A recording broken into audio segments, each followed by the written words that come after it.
Kenya's Sebastian Sawe has returned home to joyous scenes after becoming the first man to run a marathon in under 2 hours in competitive race conditions. His incredible achievement at the London Marathon on Sunday is being celebrated in Kenya, where officials welcomed him home in the midst of a crush of cameras at the Jomo Kenyatta International Airport in the capital, Nairobi.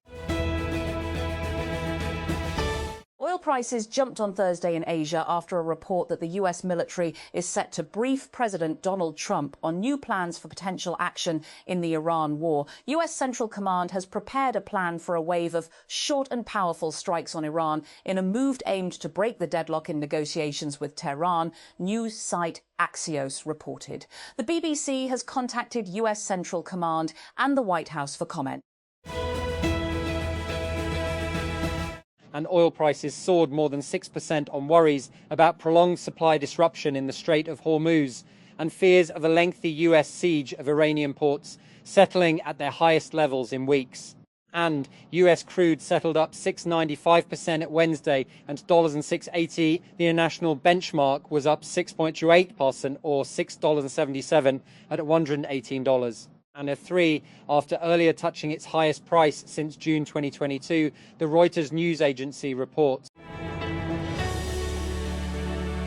Australian white supremacist killer Brenton Tarrant has lost an appeal to overturn his conviction and sentence for shooting dead 51 people at 2 New Zealand mosques in 2019.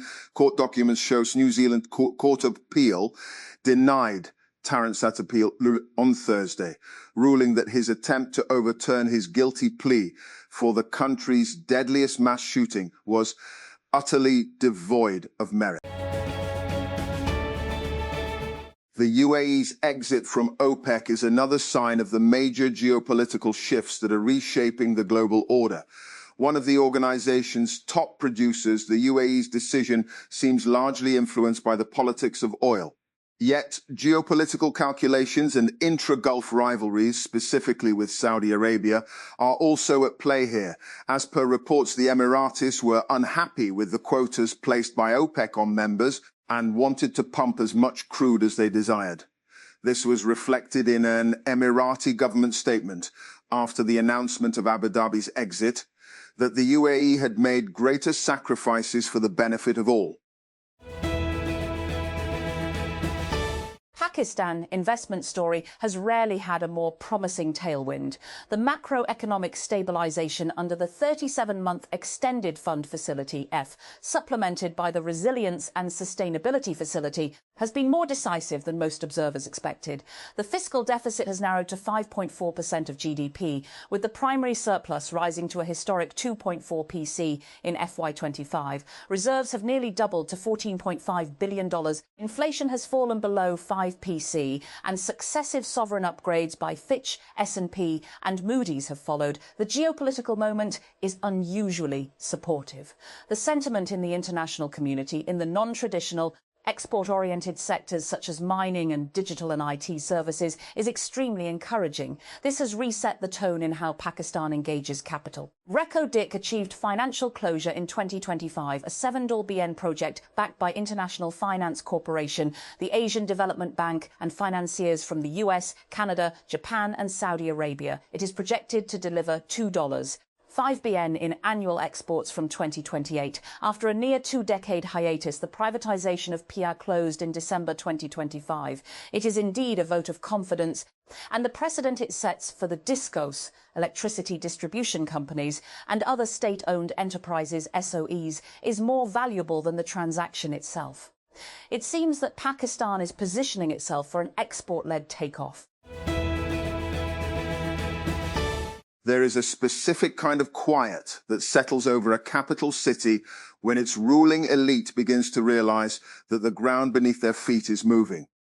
In Canberra and Melbourne, among the scholars and officials who manage the delicate machinery of the Australian state's foreign policy, that quiet is palpable.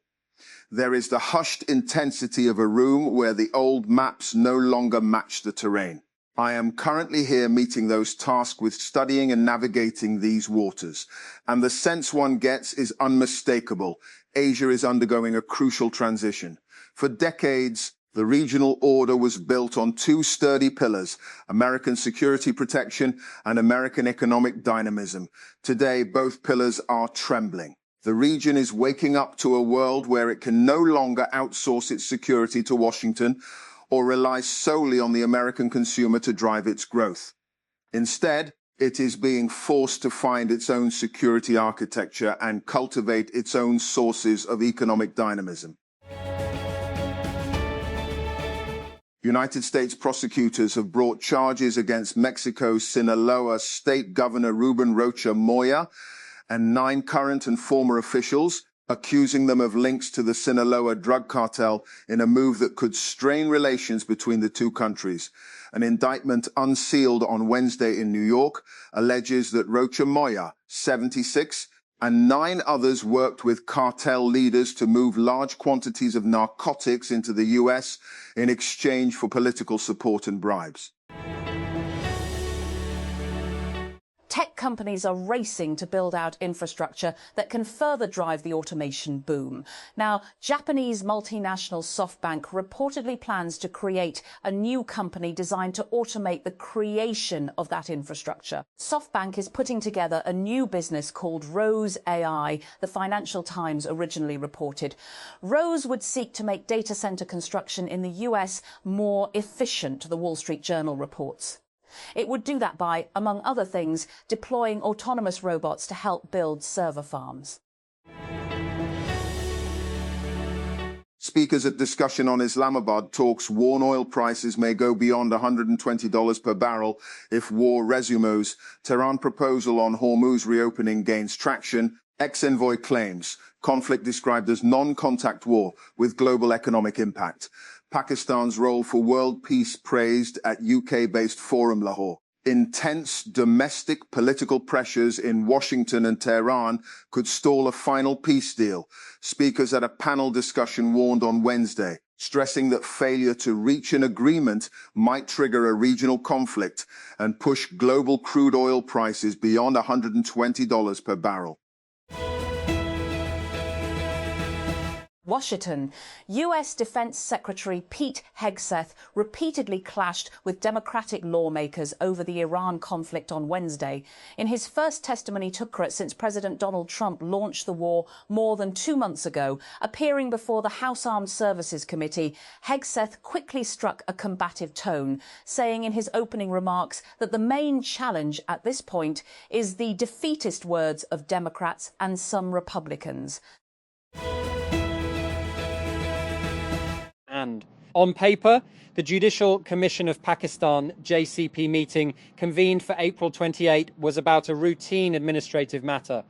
The transfer of a few High Court judges under Article 200 of the Constitution. In reality, however, the proceedings evolved into a foundational clash over judicial accountability, the limits of administrative authority, and whether the Constitution permits a quiet correction of conduct without invoking formal removal mechanisms.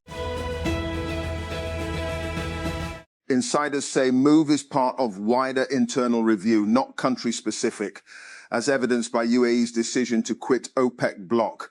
PTCL says it is not aware of any change in shareholders' plan Islamabad. A leading business group from the Middle East is said to be in the process of reviewing its exposure to Pakistan's telecom sector as part of a broader portfolio optimization exercise that could potentially lead to its exit from the Pakistan Telecommunication Company Limited, PTCL.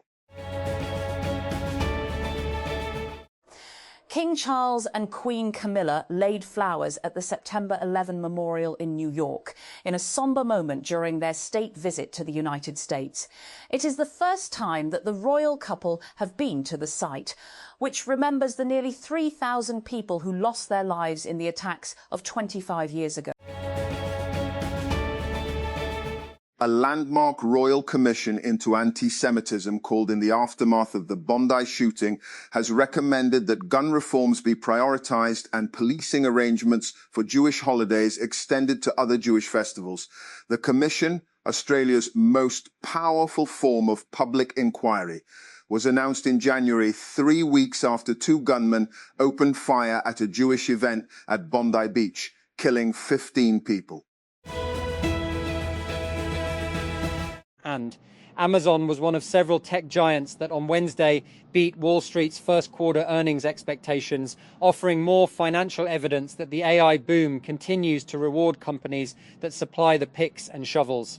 And Amazon's cloud business is the latest example. Amazon Web Services, buoyed by its role in fueling the AI boom, saw its net sales increase 28% year over year, climbing to $37.6 billion, the company said Wednesday. And it was the fastest growth rate for AWS in 15 quarters, Amazon president and CEO Andy Jassy said during the company's earnings call. And Amazon and Meta are among the big companies set to lobby India's payments body over the dominance of Walmart-owned PhonePe and Google Pay in the country's fast-growing instant payments network. And executives representing platforms including Amazon Pay, WhatsApp, Cred, MobiKwik, and Flipkart's Supermungry are scheduled to meet the National Payments Corporation of India on Thursday, TechCrunch has learned. And the body operates the Unified Payments Interface, UPI, India's instant payments system that processes billions of transactions each month. US singer D4Vd has been accused of purchasing multiple tools online, including chainsaws and a shovel, after prosecutors say he stabbed a teen girl to death. The new allegations against the TikTok star were released as part of an extensive evidence filing in the case, which details more about his alleged motive and the steps prosecutors say he took to cover his tracks before her dismembered body was found in his car. And US Defense Secretary Pete Hegseth sparred with Democratic lawmakers during a nearly 6-hour-long hearing.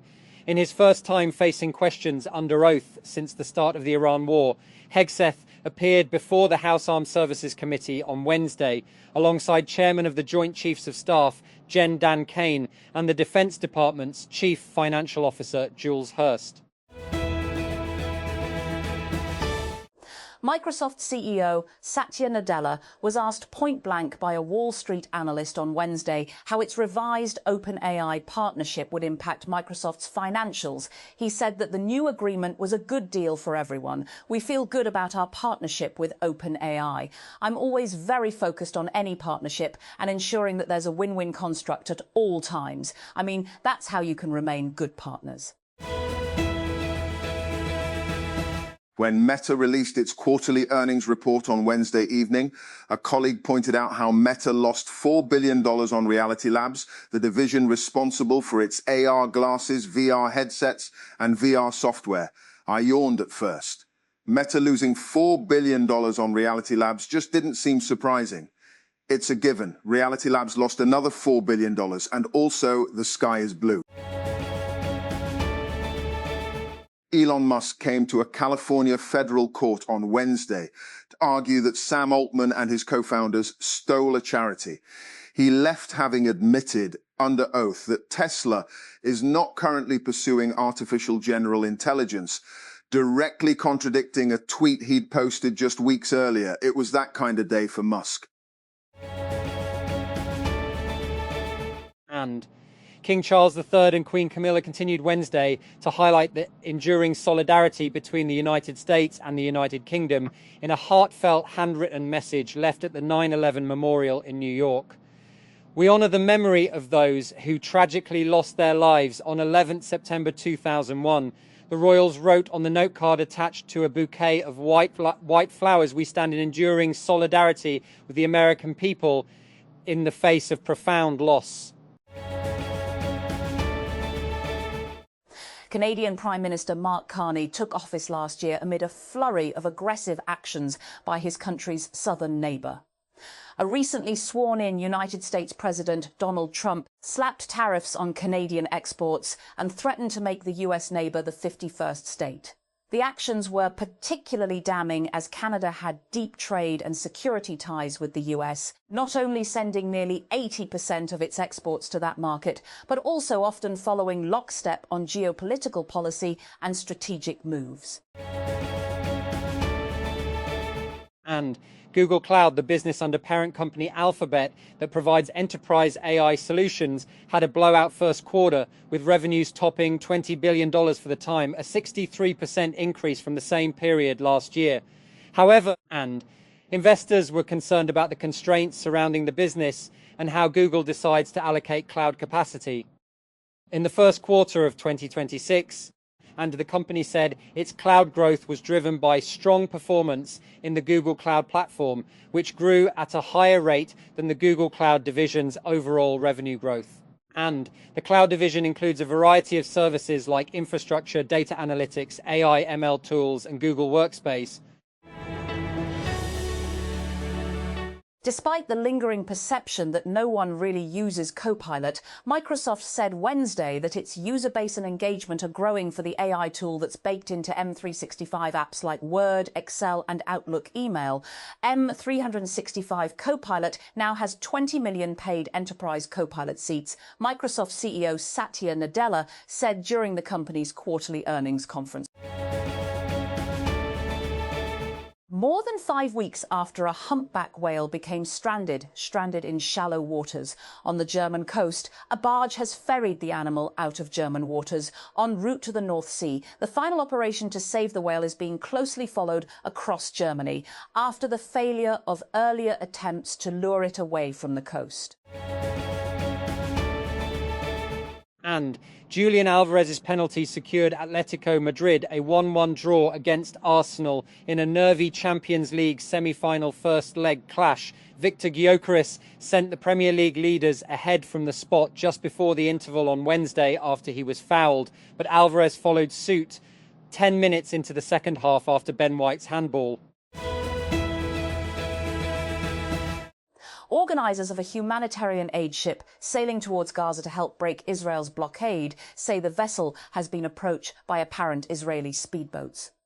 Our boats were approached by military speedboats self-identified as Israel, pointing lasers and semi-automatic assault weapons, ordering participants to the front of the boats and to get on their hands and knees, said the global Sumud Flotilla aid mission on Thursday. And Mali's Tuareg rebels involved in a continuing uprising, including the assassination of the country's defense minister, have said they want to drive the military government's Russian backers out of the country. Mohammed El Maulud Ramadan, and a spokesperson for the Azawad Liberation Front FLA, and told the AFP news agency during a visit to Paris to meet French security and defense officials that his movement's objective was for Russia's Africa Corps to withdraw permanently from the country.